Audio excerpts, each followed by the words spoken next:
All right. Um, if the microphone is making a bunch of noise right now, it makes a weird little hum noise boom on this new mic I'm using. If it's doing that, it'll stop. It did it on the other one.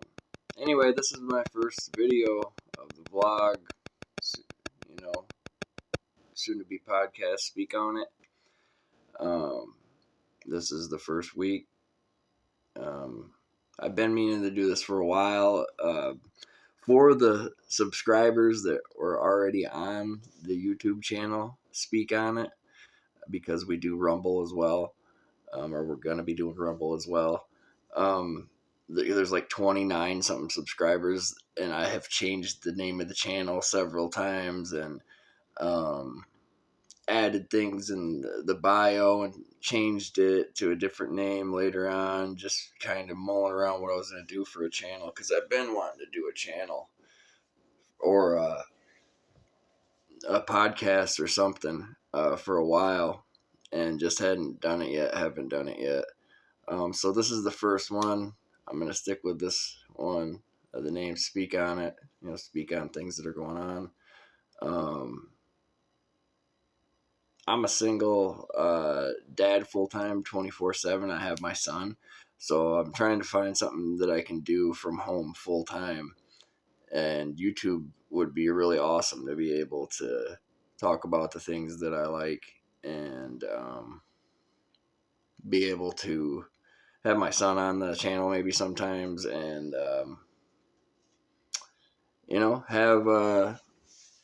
have this be eventually like a real stream of income and have it be, your part-time job or your full-time job. Full-time job would be awesome.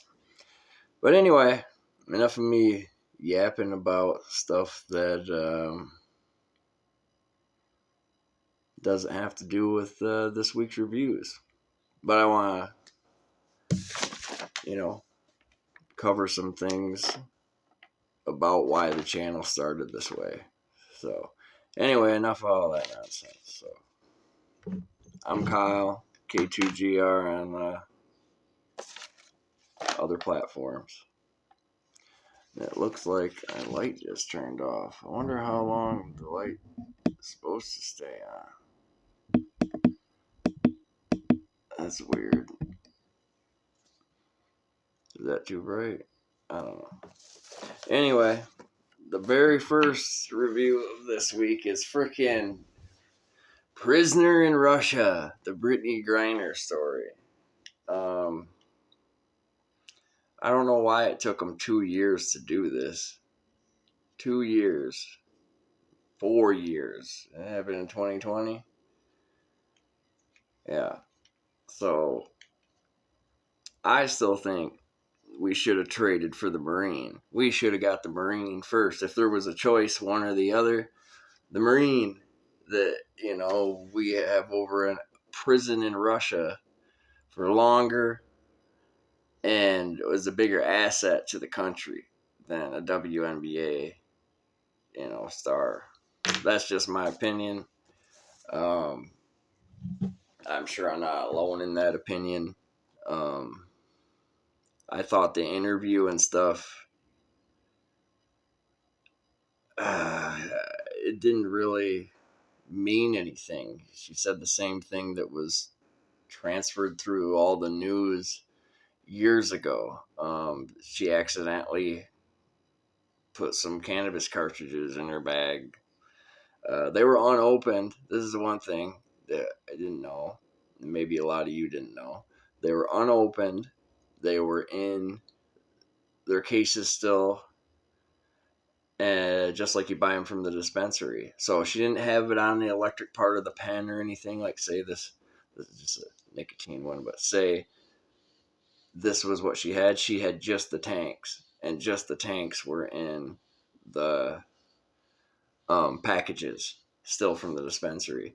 So, and I think, like, it doesn't say this in the documentary, but I think she told on herself. I really, really do. And I'll tell you why I think she told on herself. Because when it starts telling you what happened and is doing like a reenactment through the story for the interview, showing you how she got caught, basically. Um, she says she's going through her stuff. So she's going through her stuff with the agent, right? Her purse or whatever. And then there's those two all of a sudden. Say there's 2 cartridges right here. She could have just been like, not said anything. And if they were like, what are these? Or whatever, she could have been like, oh, those are nicotine. That's what I would have said, before I saw this interview, because on this interview it pictured the carts she got caught with, and they're still in their dispensary packages, and that's what fucked her. That is what really fucked her, was that they were in the packages. If they weren't in the packages, say it was just a tank like this, see, say it was just a blank tank with liquid in it like this, they would have to send this liquid, take a sample of it, and send it to a lab, or at least put it on a test strip for marijuana or THC of some sort. Because you could say, this is just nicotine. This is just nicotine and vegetable oil, or, glycerin. Just like our airports here, But she had it in the package. It was in the package, so she really got screwed right there. That's what screwed the pooch for Brittany Greiner. Anyway, the rest of that episode, which is all it is like a ABC 2020 episode or whatever. Not very good. We know the end of the story, right? We know the end of the story. She came back instead of the Marine. She says she thought the Marine was coming, that he was part of the deal the whole time, and then when they transferred her, that he just wasn't there, and then she was like, "Oh, that's messed up." But if there was a choice, they should have brought the Marine. It was a huge PR thing to bring the LGBTQT plus whatever WNBA basketball star, because that's the big PR thing, right? To bring her back instead. But I'd have brought the guy who fought for our country back. Anyway, you guys can watch it. Let me know what you think in the comments. If there's any comments, this is the very first video, so we'll see if anybody watches this even. Alright, anyway, let's see what the next thing is. Unfrosted is the next one. Unfrosted, y'all. With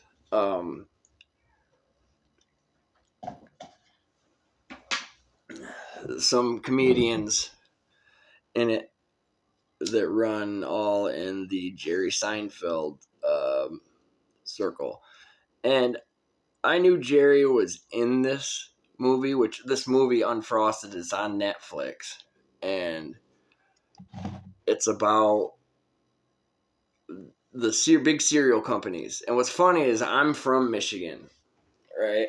And this place where this is all going on is Battle Creek, which is not far from where I live. And so it's the 2 big cereal companies, Post and Kellogg's, and they're in the cereal war to figure out what's next, what's the next big thing. And it's got Amy Schumer and Jerry Seinfeld in it, and a few other comedians. And when I started watching it and was watching, like I was saying, I knew Jerry was in it, but I didn't know that he wrote it until I started watching it. Because you can tell by the humor in it, by the jokes in it, by the way that it goes and what type of humor it is, that it's his type of humor. So I knew before it showed on the screen for the credits and stuff that it was like written by him, highly influenced by him. You could at least tell. So that's highly influenced by Jerry Seinfeld. It's a different type of humor. Some people like it, some people don't. I always liked Seinfeld. All the Seinfelds, all the freaking episodes, hilarious. All of the freaking characters are hilarious in Seinfeld. That was my shit back in the day. It was funny. Me and my brother used to watch it all the time and crack up. I still think it's funny when I'll catch it on, out of nowhere. But that being said, I'm not a huge fan of Jerry Seinfeld's stand up because it's kind of he's one of those, observant comedians where he's like, have you noticed? One of the have you noticed things, like, have you ever noticed, when he does these little skits in the beginning of Seinfeld's, his acts are really like that. So it's kind of a different kind of comedy. Anyway, Unfrosted, it was a decent little movie, kind of corny. I think they did a lot of it, the jokes and stuff, and the way, like I said, the way it was written to keep it at a lower rating, so it wasn't like an R rating or anything. It was okay, I guess. Something to watch. Not super funny or anything like that. Not a huge comedy. It was alright. See, this is why I want this to be a podcast or a vlog, because it's going to last like long amounts of time, like Joe Rogan's did in the beginning. He was just a guy on his couch, freaking having people come over, smoke weed, talking. And eventually, hopefully, we'll be able to have this be a podcast too. Right now, it's Speakonit vlog / podcast, whatever. The next thing, y'all, The Contestant on Hulu. This is a documentary. It's supposed to be a documentary.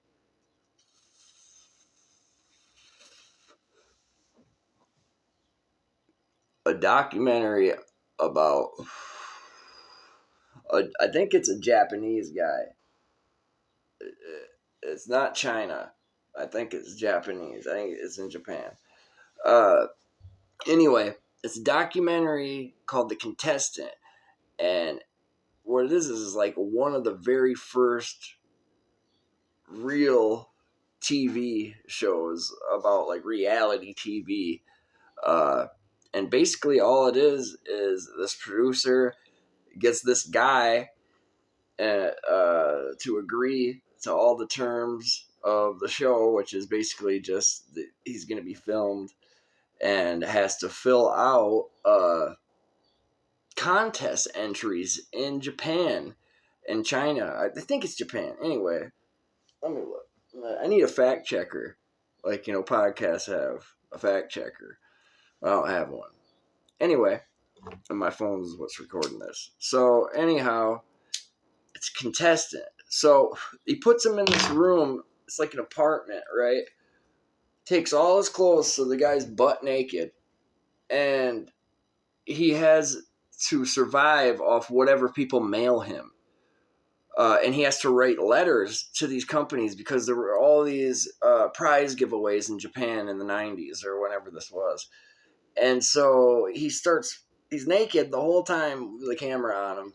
And he starts filling out to all these prize freaking giveaway contests and stuff because he can only use what he gets to eat and what he gets to, as far as clothes or sleep or anything. So he starts writing to all these places, right? And eventually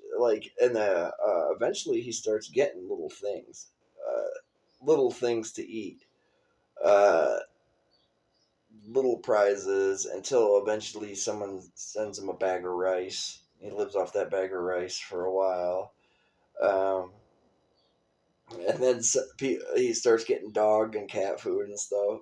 Some tastes like garbage, and some he actually likes and is living off of dog food. And then he starts getting a bunch of stuff, like all his letters start kicking in. It's a decent little watch. I'd give that a thumbs up. I'm going to give Unfrosted a thumbs down. I'm going to give Brittany Greiner a thumbs down for that 2020 shit just because I don't agree with it. But anyway, back to the contestant. The contestant, after he gets all of that stuff, the way that he can win is he has to amass like $1 million worth of free stuff. Something like that. Like that's how he has to get to that dollar amount of what he's won so far in order to finish. Okay? So I'm not gonna spoil the whole thing for you guys. You know what I mean? I want you guys to still watch this stuff. These are just my reviews.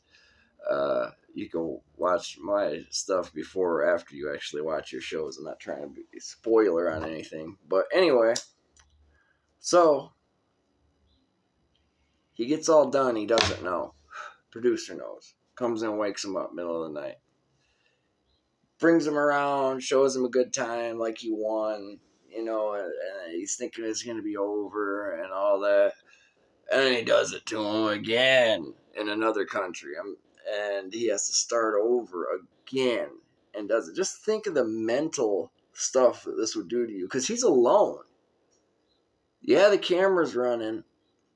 Yeah, he gets stuff dropped off at the door, but he doesn't have human interaction. He doesn't talk to anyone. You know what I'm saying? You don't realize that he's getting famous either from doing this because he's on TV this whole time. And so a year goes by before he finishes like the first one. And after the year goes by, he wins. And he has no idea that all these people have been watching him and that he's famous. Like he'd basically be like a huge, reality TV star for the last year, but he has no idea. And so when he gets done finally in Korea, they surprise him at the end, like on a game show or some shit. And for all he knows, he thinks he's going to another country, to another room to have this producer do this shit to him again. Because now it's going on 2 years that he's been alone doing this prize stuff, living off prizes. The fuck you gonna keep living off prizes? Anyway,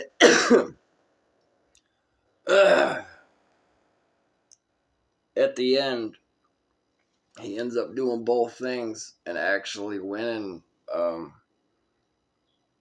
the show. I don't think they ever gave him a big prize though for it. Like he didn't win a big amount of money or anything, or a car or a house or a vacation or nothing. They brought his motherfucking ass to like Disneyland or something, a roller coaster place, or brought him around to do something basic afterwards. But so that was the contestant. Check it out on Hulu. Next motherfucking review for this week is Shadow in the Cloud.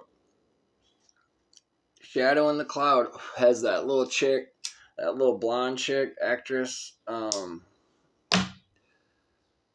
I forget her name, but she's in a lot of different. When she was younger at the beginning of her career, she was in a lot of scary movies and stuff. Like, man, I can't remember what the movies were called that she was in. She was in some like vampire type movies, and she was in a movie where she was like she didn't speak. Anyway, I forget her name. She's got blonde hair. I'll try and think of some other movies that she's in while I'm reviewing Shadow in the Cloud. It sets place back in like World War II, back when Foo Fighters and stuff were going on, and she plays a woman pilot that is like hitching a ride to where these other pilots are already headed in World War II. And it's a okay movie. It's hard to, believe. It's kind of sci-fi. Something attacks their freaking plane while they're on their way to their destination. She sees it first in the cloud, and then they end up running across a couple actual planes and having, little gunfights and stuff. But then they end up seeing this creature. It looks like a motherfucking flying rat. Big ass motherfucking flying rat. And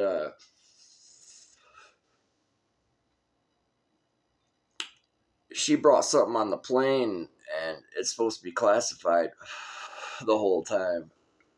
And you think it's like flying saucer stuff or, something that's confidential, that's, high clearance, above top secret, and it's going to be something really, really cool.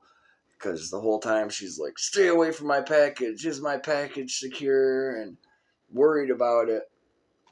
And then later on, it's not that cool. You know what I'm saying? It ends up being a damn baby. Her baby. The rest of the movie kind of just plays out action-wise.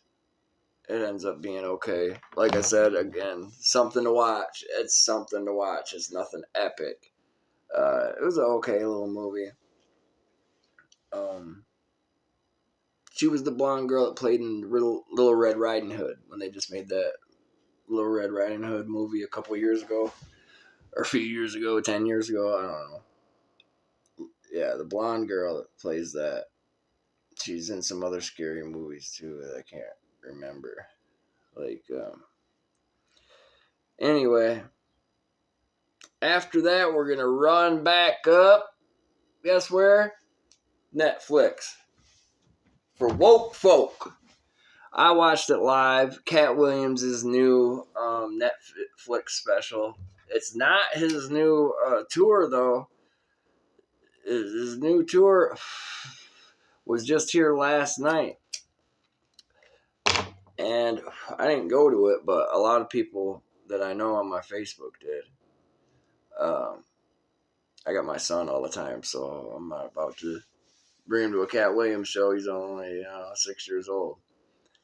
But I wish I could have gone. He's funny. Woke Folk. It's a different type of special, though. He's not just hitting punchline jokes. He's talking to people. Talking, and really everything funny that he says in the whole special, because it's an hour and he ends right on the hour and walks out. Masterful at his craft, right on the hour. But he just kind of points out things that are going on that are funny. He didn't even have to write no jokes. He just talks about what's really going on that's messed up.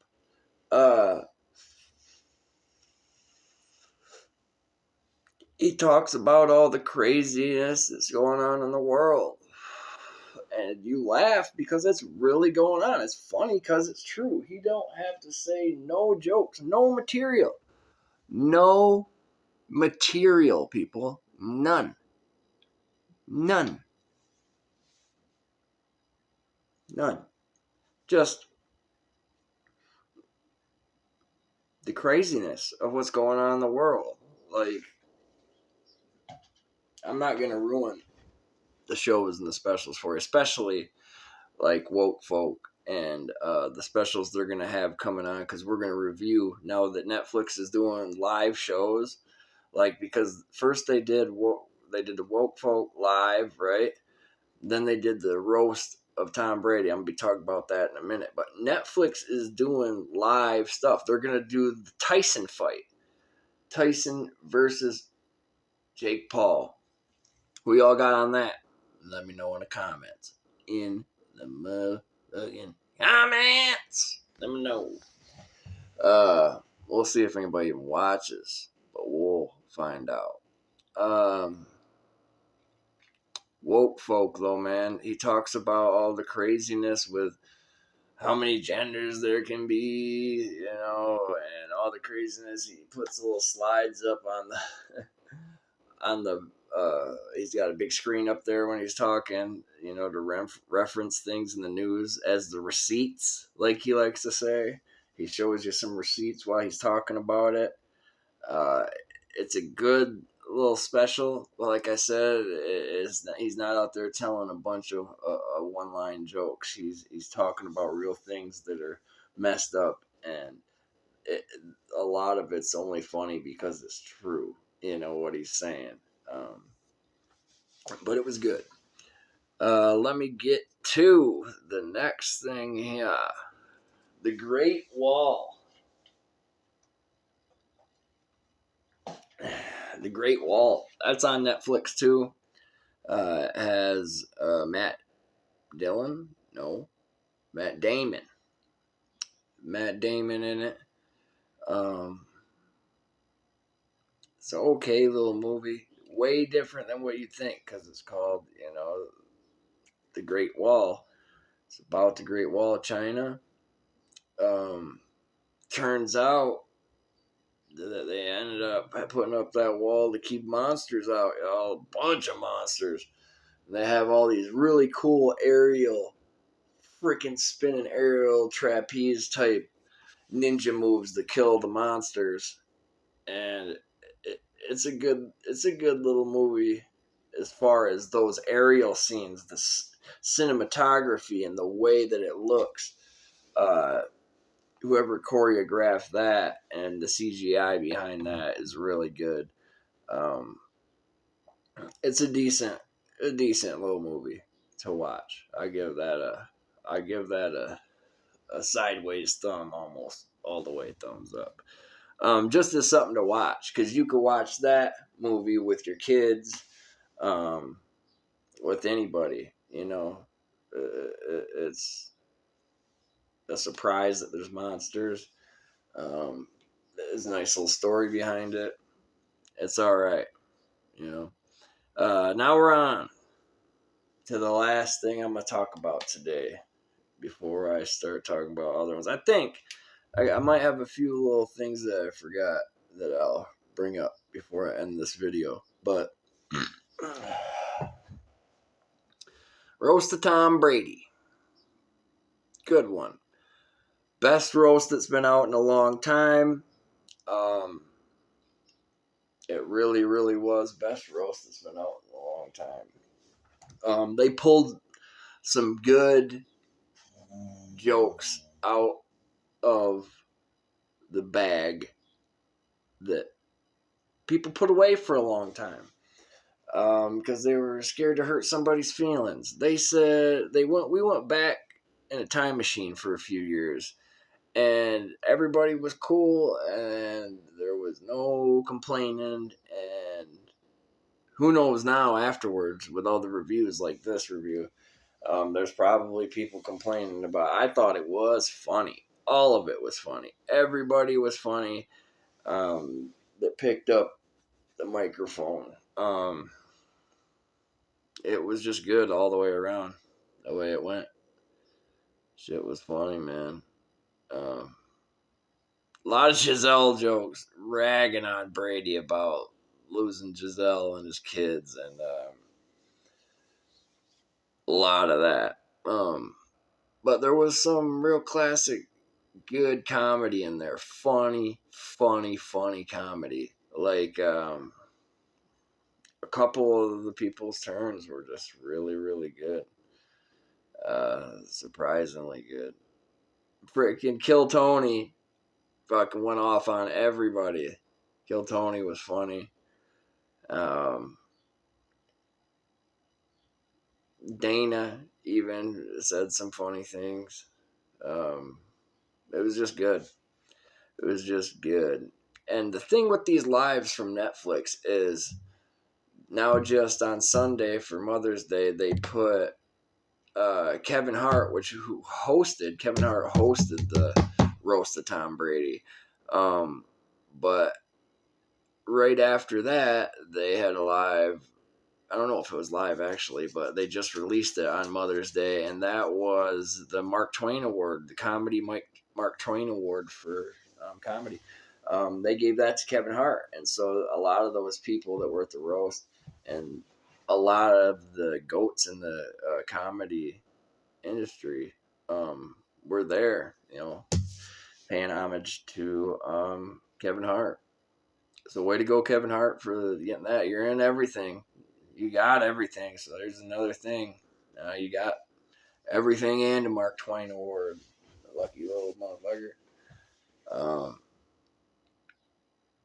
But congratulations on that. We got to hear from Chris Rock and Chappelle. It was good. It was good. And shows that are on right now that are still running that I'm watching that I'll be giving you reviews on when they wrap up. There's one on Hulu. It Happened Under the Bridge, or I think it's called. I've watched a few episodes of that. That's a good show.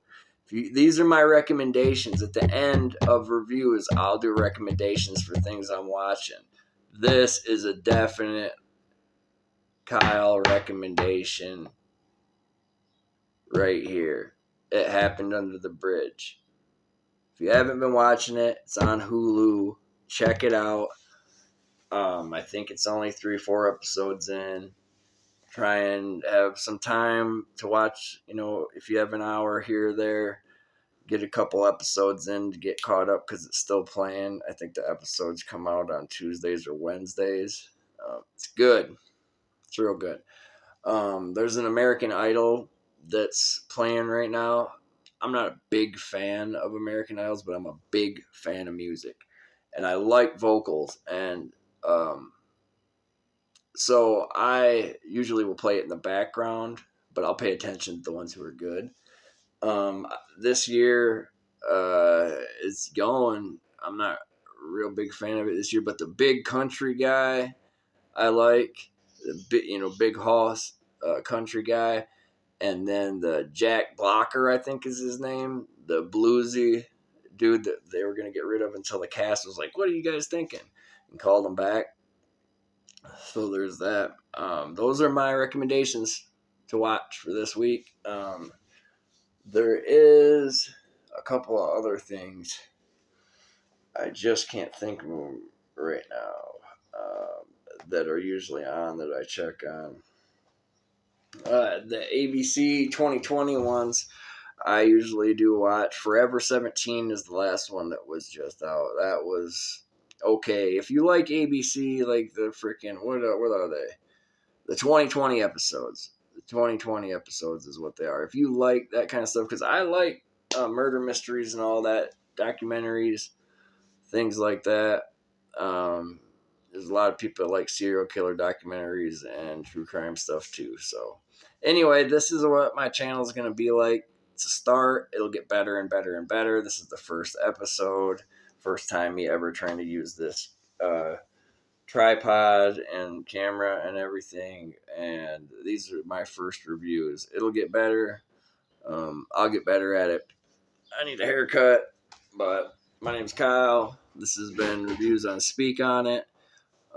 Check us out at rumble.com. Like, share, subscribe, YouTube, all that. YouTube will probably end up taking us out of the algorithm and all that stuff just because of swear words and because I smoke and vape